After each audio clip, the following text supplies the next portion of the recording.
শুরুতেই একটা ছবি দেখাবো আপনাদের, ভোটের রেজাল্ট আউটের, অর্থাৎ গণনা শুরু হওয়ার আর হাতে মাত্র কয়েক ঘন্টা বাকি। কিন্তু তার আগেই আজ কিছুক্ষণ আগের যে ছবি আপনাদের দেখাচ্ছে, আজ সন্ধ্যের ছবি, রাস্তায় ছড়িয়ে ভিভিপ্যাটের স্লিপ, এবং যে ছবি আপনারা দেখছেন এই যে ভিভিপ্যাটের স্লিপ, এগুলো নোয়াপাড়া বিধানসভা কেন্দ্রের ভিভিপ্যাটের স্লিপ রাস্তায় পড়ে থাকার অভিযোগ। নোয়াপাড়া সুভাষনগরে তুমুল উত্তেজনা, কি করে রাস্তায় ছড়িয়ে ভিভিপ্যাটের স্লিপ, এই নিয়ে প্রশ্ন ওঠে।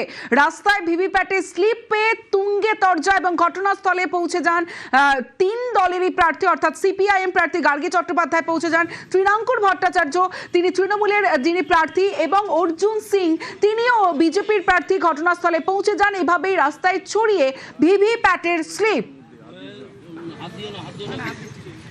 আর রাস্তায় এই ভিভিপ্যাটের স্লিপে তুঙ্গে তরজা। ভিভিপ্যাটের স্লিপ তুলতে গেলে পুলিশের সঙ্গে রীতিমতো ধস্তাধস্তি মানুষজনের, পুলিশ বাহিনীর সঙ্গে ধস্তাধস্তি এলাকাবাসীর। বারাসাত 1 নম্বর ব্লকের বিডিওকে ঘিরেও বিক্ষোভ দেখান মানুষজন। বিজেপির বিরুদ্ধে ষড়যন্ত্রের অভিযোগ তৃণমূল সিপিআইএম এর, আর তৃণমূলের বিরুদ্ধে পাল্টা চক্রান্তের অভিযোগ বিজেপিরও।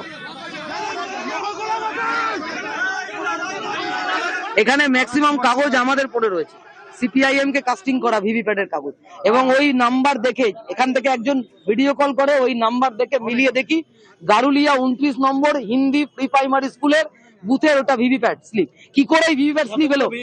আমি এখানে 500 মতো দেখেছি।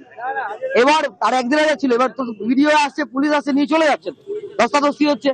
আবার ব্যাপারটা হচ্ছে যে কি করে এলো এই নির্বাচন কমিশন, এত নাকি বজ্রমাটুনি, এত নাকি নির্বাচন কমিশন এত কড়াকড়ি, এখানে কি করে এলো? এই বিজেপি নির্বাচনটাকে প্রহসনের পর্যায়ে নিয়ে চলে গেছে। এরা নির্বাচনে গোহারান হারছে, এবং গোহারান হারছে বলে এরা অসৎ উপায়ে জেতার চেষ্টা করছে। তৃণমূলের ম্যাক্সিমাম এবং তার সঙ্গে কিছু সিপিএম এর বিজেপির লোকরা হাতে ধরে বসে রয়েছে ভিভিপ্যাট গুলো। তার মানে কি, কারা করছে এটা? আজকে আমি ডিওর কাছে চিঠি করেছি, আরওর কাছে চিঠি করেছি, আমি নির্বাচন পরিষদের কাছে চিঠি করছি, আমি পুলিশের কাছে কমপ্লেন করছি। কি করে এখানে পাওয়া গেল? এই দায় নির্বাচন কমিশনকে নিতে হবে, এবং বিজেপিকে বিভিন্ন ক্ষেত্রে সুবিধা করে দেওয়ার চক্রান্ত, এটা তার একটা ভাগ বলে আমার মনে হচ্ছে। এটা কোনো গভীর ষড়যন্ত্র, আমি ইলেকশন কমিশনকেও জানি। এটা পুরোপুরি প্রিজাইডিং অফিসার আর তৃণমূল কংগ্রেসের যৌথভাবে মিলে এটা করা হয়েছে। যেখানে থেকে আমি প্রার্থী হয়েছি 29 নম্বর বুথের এই ভিভিপ্যাটের পেপার আছে। নির্বাচন কমিশনকে আমি জানিয়েছি। আমি শুধু একটা কথা বলতে চাই কি, এটা সিজ করুন, আর সিজ করে সিজার লিস্ট আমাদেরকে দিন, তাহলে আমরা আগামী দিন উঠে যেতে পারি।